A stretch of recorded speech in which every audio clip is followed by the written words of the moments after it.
Astronauts to the moon. What's going on, everyone? It's Jaronism, back with another video for you today.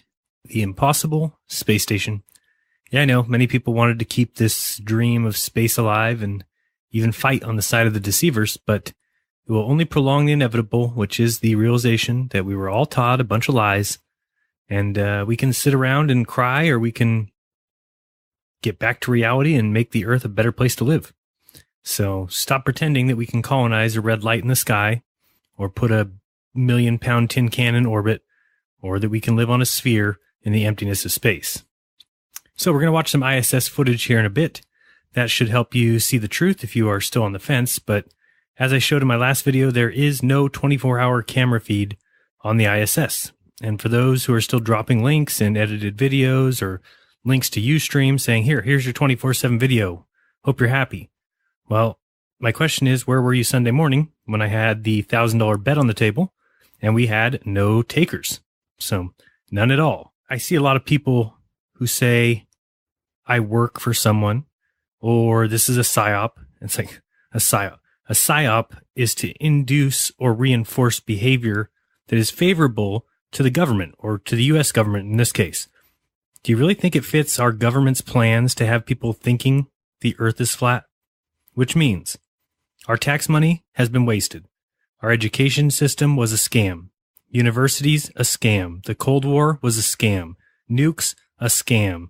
Moon landing, a scam. Satellites, a scam. Orbits, a scam. Astrophysics, a scam. Why would the government want anything other than you, yes boys? Let's pretend it is a psyop. Let's just pretend. Or that the government wants to make truthers look dumb. You don't find it rather startling and strange that something we were taught as children as being scientific fact has so little backing that people can be swayed in their opinion of it? I mean, we were all taught flat Earth was stupid. It was a primitive belief by desert wanderers. So for someone to even to consider it for a second, there has to be two things. One, a whole lot wrong with the current accepted belief, and some damn good points with the idea we were taught was stupid. I mean, do you think people like taking verbal abuse, being called stupid? Do you think I like to see videos made about me saying I'm retarded? Do you think the people who comment, who have started to notice the deception, want the Earth to be flat? They want the truth, just like me. I mean, I'm not a Christian. I know Christians have a little bit more invested in this, but it doesn't bother me either way, if it's flat or it isn't. Now, at this point, I know it can't be a ball. And that's simply because it's been 14 months and there's been no new proof, just angry drones. Point is, there are major problems with the globe model, but it was indoctrinated into our very foundation, not with proof, not with facts, not with tests, not with science, but with givens and basics and foundations that we all thought were solid, and they aren't. So these were forced truths. They were tricks played on our minds. So how do you think they did it? Well, let's watch George W. explain exactly how an indoctrinated world is created. And our good hearts and good nature. Yeah, Ken. Mr. President, earlier this year you told us you had ordered your administration to cease and desist on payments to journalists to promote your agenda. You cited the need for ethical concerns and the need for a bright line between the press and the government. Your administration continues to make the use of video news releases, which are prepackaged news stories sent to television stations, fully aware that some or many of these stations will air them without any disclaimer that they are produced by the government. Comptroller General of the United States this week said that raises ethical questions. Does it raise ethical questions about the use of government money to produce stories about the government that wind up being aired with no disclosure that they were produced by the government?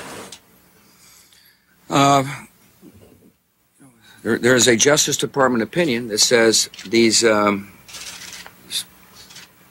pieces are within the law so long as they're based upon facts, not advocacy.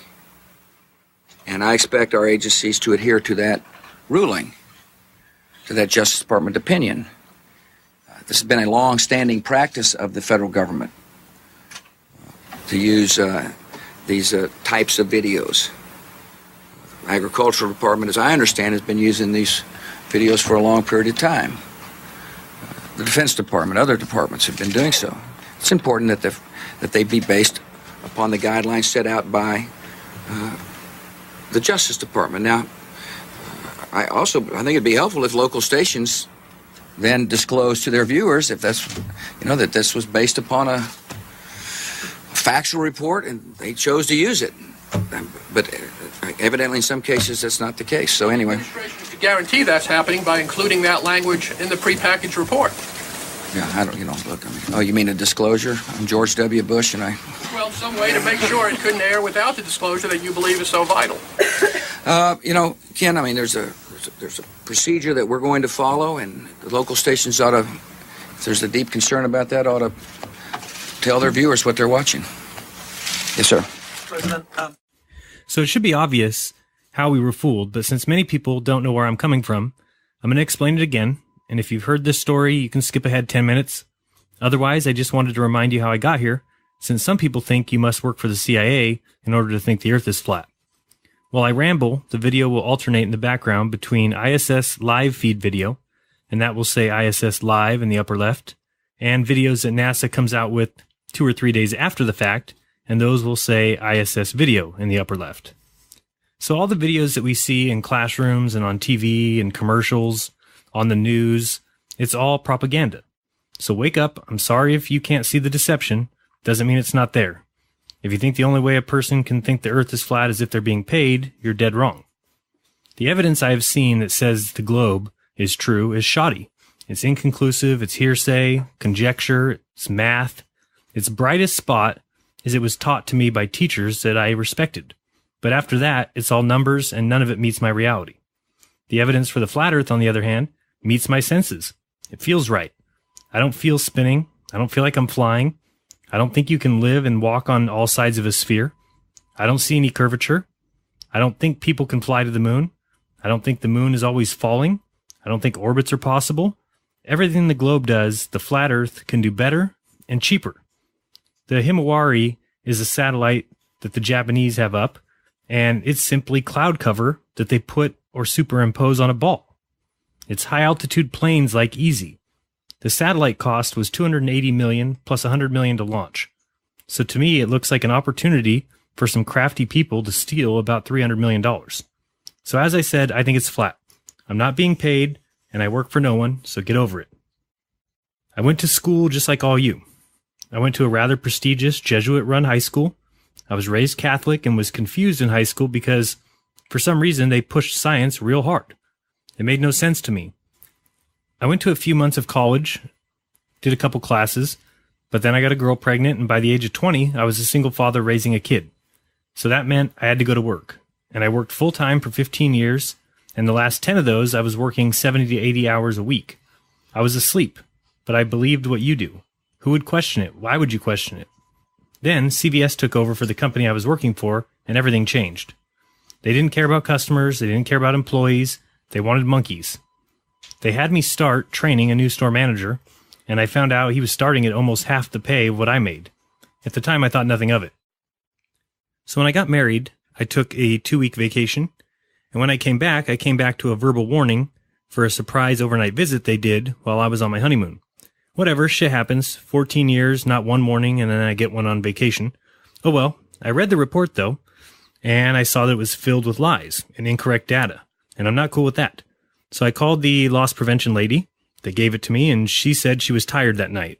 So I told her, okay, well, you need to retract the email that you sent to the senior vice president, who's my DM's boss, and she told me no.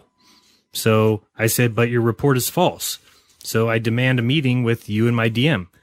So I told my DM that I wanted to have that meeting, and I wanted to see the email that she sent to the senior vice president. And he said, okay, and he sent it to me, but I could tell it was cut and pasted. It wasn't the actual email.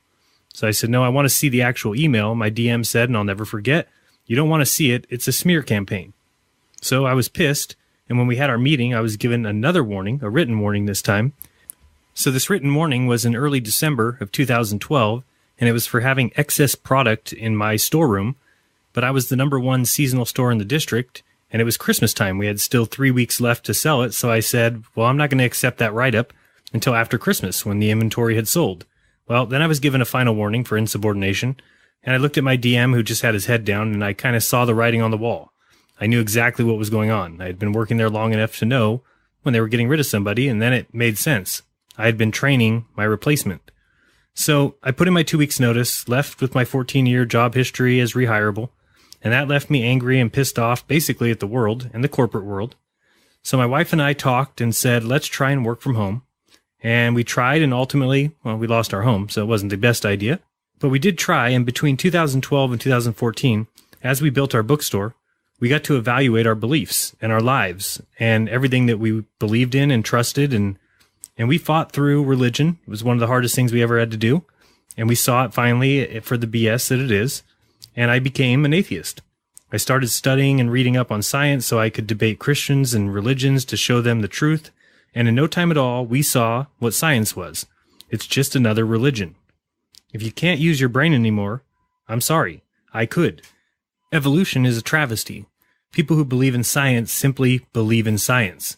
If they looked into it and tried to learn how we date the Earth, or how we carbon date, how do we dig up dino bones, and how we separate DNA, they'll see it's basically a scam. So we wiped the slate clean. My wife and I said, from here on out, we're going to prove everything to ourselves. We're not trusting men. Men lie. And I went right to the moon landings. It was important to me because it had always bugged me. And so as I was researching that, I realized the importance of the moon.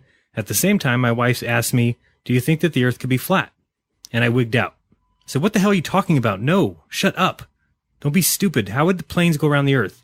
She's been to Hungary before, and she went east, and I went to the Philippines, and I went west. So I said, how is that possible? And I was pretty upset. I said, we're not starting all over. There are some things that are just fundamentally true. The Earth being a ball is one of them.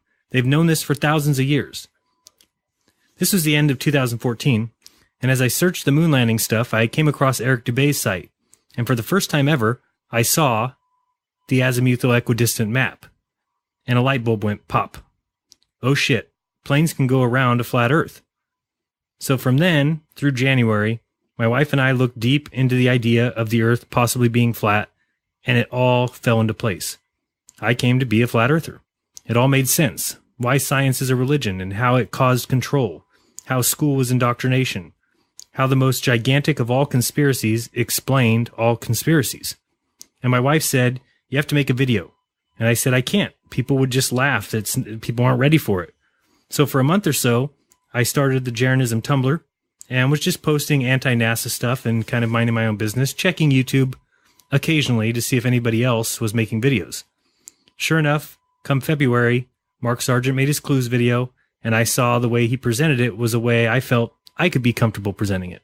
It made sense. All of it. I said, I can do this, and so we started making videos. So look, if you believe the globe model, you must accept that no matter what numbers are given to you, you'll believe them. Whether they say you spin 1,000 miles per hour or 1 billion miles per hour, you believe it. Flying 66,000 miles per hour through space or 64 million miles per hour through space, doesn't matter, you'll believe it. That should tell you it's just math. It's not reality. You'll believe whatever numbers they put in front of you because they say it's proof. Math proves orbital mechanics, but you can't test it in reality. The globe in every classroom, every commercial, every logo, every emblem, it all made sense to me. I finally understood something that I think, and I could be wrong here, but something I think every one of us has felt at some point in our lives. Something about this world, something about our lives doesn't seem right. We certainly are not cosmic accidents and products of random selection and survival of the fittest, made up of stardust from billions of years ago in an endless outer space. And it doesn't feel like we're here to use our free will to do only as the great God Jehovah has dictated or receive a punishment of eternity for some bad choices over 80 years. But a flat Earth, an Earth that matches my senses. A moon and a sun that I can't explain, but that baffle me and humble me, that the world has a plan, that it has operation, it has design, it has purpose, structure, and reason. Being good to each other and helping each other, it all started to make sense. I wanted to get out and observe and test. I no longer cared about outer space because I'm not going there. And the more I looked into it, neither is anyone else. Now, someone says they do go to outer space, but they fail at every opportunity to prove it. So, it was settled. I was a flat earther. I can see clearly now the globe is gone. No orbital mechanics or gravity. So we move on to the ISS live feed. For a fun time, type ISS live in Google, and click the first link and enjoy the view. First thing you'll notice is you'd never have all those wires up at the top there. The different fittings and tubes, you wouldn't put those on the outside of the space station or the outside of any craft in a harsh and deadly environment such as space. You see we've got a drum set on top with a symbol, it looks like. So while we wait for the sunset here, I'll announce a contest. Just like we had one for NASA a while back, this one's going to be for the ISS. So just like I named this video the Impossible Space Station, you got 3 letters, ISS, we need a new name. So winner will get a choice of a gift card, we'll say $20 from Starbucks or maybe Target or something like that. You can only put one name in a comment. So you can make as many comments as you want and submit as many names as you want, but don't put more than one in a comment, and the one that gets the most thumbs up by a week from today will be the winner. So you can start that. And again, if you put 2 or more comments, then you automatically are a loser.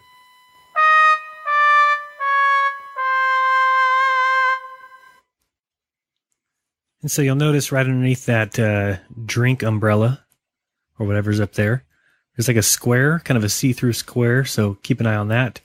After that, we're going to be looking in this area over here where I'm pointing to show you some, I don't know if it's lightning or what they want you to believe it is. It certainly isn't anything exciting, but we'll be pointing that out. But keep your eye on basically the lighting issue here as it flashes in and out. And remind yourself you don't live here or up here or anywhere on this ball at all. But yeah, test this, go to the west side of your house outside and watch the sunset and watch the lighting on the side of your house and see if it flashes at sunset. I would be very surprised if it did. But you'll notice that little square before that was see-through, we were able to see through it down to the earth, is now got something inside of it. I'm talking about the little drum unit up there, or whatever that is. We also got a tripod down here. All kinds of fun stuff. You would never, again, put all this stuff on the outside. Makes no sense. Got some shadow issues going on here as we continue to wait for the sun to set. And you see how looks like somebody's playing with a dimmer switch as it blinks in and out, in and out. It's all pretty gross. Station on to robotic workstation and PCS are powered up via UOP1. Fellow Liars, Team 2, Workstation, Deception, 24/7, 365, number 1. Is that what he said? Copy, Tim, and we're going to route video here soon. We'll let you know when that should be coming up so you can confirm it. It's looking good. And copy, Tin Can. We confirm. Okay, thanks. We're all full of shit indeed. NASA's almost over. How gross is this? It really is just disgusting. It looks like my grandparents' bedroom. Scary. Very scary. I would never go in there. So we continue to get this terrible looking lighting effect. Of course, we see no city lights, no lightning. We just see this fluctuating, ridiculous, blinking dimmer switch. But nothing underneath. Where's all the lights of the cities below that we saw earlier? Where's the lightning and the sprites and all the detail? We see absolutely nothing. And of course, people, we got a little something there. People will always say, well, the cameras aren't set up to do that. Like they can't just set up a specific camera to take the pictures live at night. What is going on here now? We got some purple mood lighting, I guess. Yeah, you know what time it is. It's International Love Time. Give me a call if you faking space out there somewhere tonight. Pretending and acting, playing games, being a clown. Give us a call right here on K-Fool-U Radio. So you'll see on the screen now, starting to materialize there where the Earth was, are some noticeable dots of brightness, or at first when I saw them, I thought they were lightning. But if you take a look, they don't move. So what is the excuse going to be now? Either it's lightning and the Earth doesn't move, or what else could they be? They certainly are on the Earth, or where the Earth was. They're stationary. They look dynamic. I'll grab a little ink pen here if I can and circle them out for you in case you can't see them. There's one there, one up here, and one in the lower right there too. What is with the purple? I mean, does this look like it's going 17,500 miles per hour? Does it look like it would be an aerodynamic spaceship? Or does it look like somebody threw a keg on top of a dumpster pile and added some bed sheets and a drum set and a cymbal? That's what it looks like to me. Yeah, purple's not really doing it for me. Or whatever that is, magenta, maroon. We still have the same flashes out there on the Earth. They have not moved, which means they're either hovering UFOs or city lights that on a non-moving Earth. Who knows? Now, this is the kind of thing that gets me. Now, watch what we've got, because it's definitely something interesting going on over here in the lower right. Looks like the horizon line a little bit, with maybe the sun trying to peek over the left edge there. So we'll keep watching that to see what exactly that is. But I mean, look at this part here. Just again, you have the exposed wires under that little harness there. And you got this reflection coming back from what? And I'll show you why that makes a difference here in a second. Because if it is a light on the ISS, then they are scheduling the light to go off when the sun rises, which is just weird. Oh, now we got the sun. We'll have to rewind and see what happened. Did that come from the little horizon marker or from somewhere else? So we'll watch it here. And pay attention to the lighting on the garbage can there, the cylinder, because the lighting will do something very weird, especially, oh, now look at that little bright light coming from underneath it. What is that? Is that the horizon line in the sun? Who knows? I don't know. Point that out. It's right here for you. And now look at the area above where, oh, unbelievable. So then the sun came from a spot completely different than the two specks of sun that we saw peeking out. I mean, that is no sun. Looks like the moon is in the background. Probably not, but it looks like it. I mean, this is just disgusting. This is the best NASA can do. Do we not have HD cameras? Do we not have the ability to do that? We can get HD pictures of Pluto, though. Easily get that for you. But it's going to be tough to get one of the Earth, I tell you. That is disgusting. So, if you remember, the lights had turned off, which makes no sense. You have that reflection, plus you've got the lighting on the wall. So let's watch the lighting now on the cylinder. You'll see that little speck of light is coming across, which I thought was the sun. But now watch where the sun comes. It's actually going to come from a little bit on top of that red circle. And watch the lights that are on this side of the cylinder. So here comes the sun shining through, and now look at the lights. So see, all somebody did was shut the lights off in unison with the sun for some reason, which makes no sense. Where is that light coming from anyway that would brighten it up like that? We'll watch this one more time. Okay, so we'll watch again. This time sped up a little bit, but remember we thought this was the horizon. Pay close attention to the reflection on the tin can and watch how it coincides right with the sun, and we're about to see that right in that little cranny there. And then watch the reflection go out. So there's the sun, and the reflection goes out, and everything else turns black. And it's a bunch of garbage. Pretty disgusting. Let's zoom in here and see what's going on. Probably more exposed wires. It looks like it. Oh yeah, wires and harnesses and all kinds of fun stuff. I guess that nobody's worried about their life or anything if those things get hit by micrometeoroids. Makes sense. Oh, well, they're protected by a burlap sack. So 25,000 mile per hour asteroids probably have nothing to do with that. I mean, they'll just bounce right off. It's a burlap sack. Your lives are not in danger, guys. You'll be fine. Why would you ever make the station like that? Maybe that top part closes. But then again, why would it be open? Makes no sense. Yeah, none at all. That is pretty gross. And what is the burlap canvas bag? What's that going to protect you from? Maybe it's a space hammock.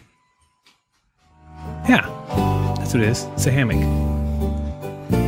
And above that is a sponge. Must be. So, why are they using the cylinder to block the sunrise? There's a question for you. It certainly looks like what it was doing. Again, if you were going to take pictures, if you were a photographer, would you try and cram as much stuff in the front of your camera before you took a picture? I doubt it. Doesn't seem to make a lot of sense. So we're losing light here again on the drum set and cymbal. And we're going to find more of those little sprites here shortly. Okay, I can already see one on the right. And now I see them starting to show up. So you see that one. There's one there, there's one there, there's one there. But they don't move. All right, now we get this view. This is a unique view that will allow me to show you something. Say we're looking at this little bright spot in the cloud here. When I press play, it'll be a little bit further along. You can still see it there. See how it's dropping down? It's going down the screen, correct? It started from up top and is going almost 45-degree angle, maybe. And to kind of show it, it was kind of coming about like this. Okay. Now to test this, if you have a globe at your house, what is wrong with you? No, I'm just kidding. We have a globe. If you have a globe, this is where you got to try it with the globe and see if you can recreate what we see from the ISS. So here we'll be looking, looks like at 22 there or so. Whoops, maybe not. So what we're trying to show, or what I'm trying to show, is these clouds here on the bottom will just stay right along that edge while the other clouds all come down. They fall down and the bottom edge just rides along the edge, kind of like this, which if you get a globe and try and turn the globe in a way that recreates this, you can't do it. So they must be using some sort of fisheye lens, and that's what's giving us these weird perspectives, because those clouds should fall over the ball, like those other arrows. The fact that they don't kind of looks like it's all going to a point, if you kind of think of the bottom part of the globe as being a point. Oh, thanks, blue screen. That's some nonsense. It wasn't even the sunset. Don't go there with me. Don't go there with me. Don't go there with me. You want to keep it real, you keep it real with me, because I ain't for no games. So again, do your own research. Don't believe me. Draw it out yourself, get a globe, and try to turn the globe so that the bottom portion stays along the little line there, but everything closer to you actually goes down the globe. If you can do it, you're probably using one of those like Rubik's cubes and twisting one way and the other way. It's not possible. It's definitely done with some sort of fisheye lensing and high altitude planes. Open and shut. So you can see here, you can just watch these little cloud patterns here on the bottom. And they'll just ride along that ridge the whole time. But again, look at the ones up top. And they come straight down. And so just touching back where we were earlier, talking about how they put together the ISS. If you have a spaceship or a plane and you've got safety on the inside and danger, like the blackness of space on the outside, definitely hazardous to human life.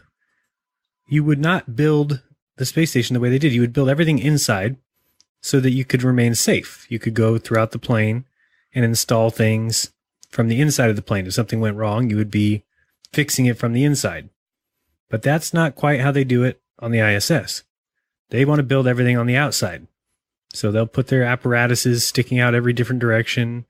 It looks like a disaster. It's kind of a travesty to science that they call that thing scientific. But they put everything on the outside. And not just that, but they run wires and connectors and satellites and all kinds of fun stuff running on the outside. So they've got wires and cords in every different direction. So, of course, you need to go outside and basically put your life on the line. Anytime there's a minor little nick or something comes unplugged, now you got to get on that big spacesuit and you got to go out and fix it. Not only that, but you have to stay tethered to the flying spaceship. So then you've got your little fat astronaut man right here, and he's got to be tethered. And if you got usually two of them out there in case one of them floats away or something, you got another one and he's also tethered. That just makes no sense. It just is not the way anybody would run the operation, except if you're NASA, then you're just a bunch of clowns. And this makes no sense. Now, even today, I see people still dropping links for the ISS, calling me stupid for doing no research on a 24/7 view from space, yet they have never even looked into it. Blind believers, and they make fun of religion? Wow. Now, I'm sure everyone remembers George Carlin, one of the all-time bests. He did his classic all-time bullshit artists, and, he gets a bad rap because atheists have adopted him, even though he said, for a while, I thought of myself as an atheist until I realized it too was a belief. The man was very smart. He said the biggest bullshit artist of all time was religion, who had convinced people that there's an invisible man living in the sky who watches over you, and he has a special place where he'll send you to burn and choke and suffer and die, but he loves you. Well, George was close, and he also called out the nassholes when he said, yeah, we're going to go to Mars. Yeah, we're just going to get on a rocket ship, go to Mars. Sure we are. Great bit. But really, we have a damn close second place to the number one all-time bullshit artist, because if you haven't realized it, scientism has convinced people that there's a 1,000,000-pound tin can, 250 miles in the sky. It's orbiting our ball planet going 17,500 miles per hour, and it's weightless. Weightless because it's falling but constantly missing because of the curvature of the Earth as it curves, as it operates under special laws you can't test, called orbital mechanics, proven by numbers on paper, so it must be true. It's called mathematics. Mathematics proves reality. Sure. Math never lies. Like if I have $1.5 million and I add $2.5 million, well, then I have $4 million. Now, I just proved it to be true mathematically. Does it mean that I have $4 million? Check my pockets. You'll be lucky if you found $4. Of course not. So what's this mean? It means that just because math proves something true doesn't mean it's reality. So fantastic. Orbital mechanics works on paper. Good for you. Can't be tested. We have to take NASA's word for it, and it's bullshit. But do your own research. So, scientism has actually convinced us that we're a spinning flying ball, 66,000 miles per hour through the curved space-time, orbiting the sun that is 1,000,000 miles wide and weighs 4 non-illion pounds. That is the actual number. That's a 4 and then 30 zeros. And all the matter in the universe came from an invisible bang, and it came from nothing and exploded into everything, including gravity, which decided to let things go for a little bit before it actually gathered things into spheres. And then came life. Life from non-life. It was a spontaneous, we know it happens even though it's never been proven or shown in a lab. It happens. Okay? It just happens.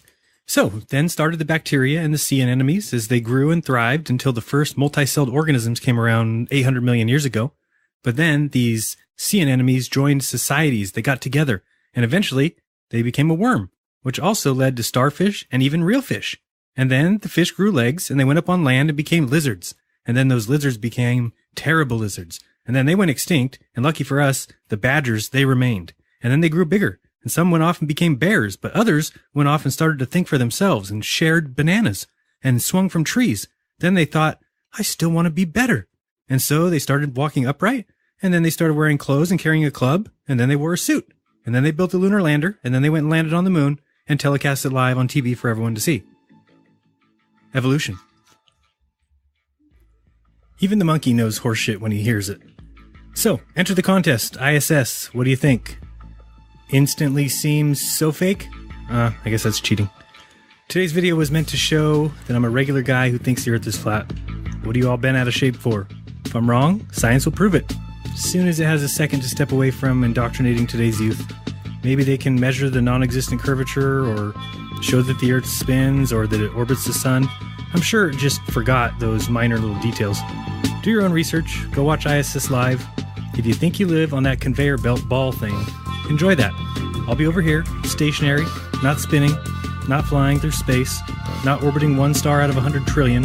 All that seems a tad bit much just because someone told you. And who do I think are the biggest bullshit artists on Earth? Well, I'd start with anyone who thinks the Earth is 4.54 billion years old. Be kind, don't lie, open up your mind, because there's truth inside. This has been Journalism. Till next time, peace!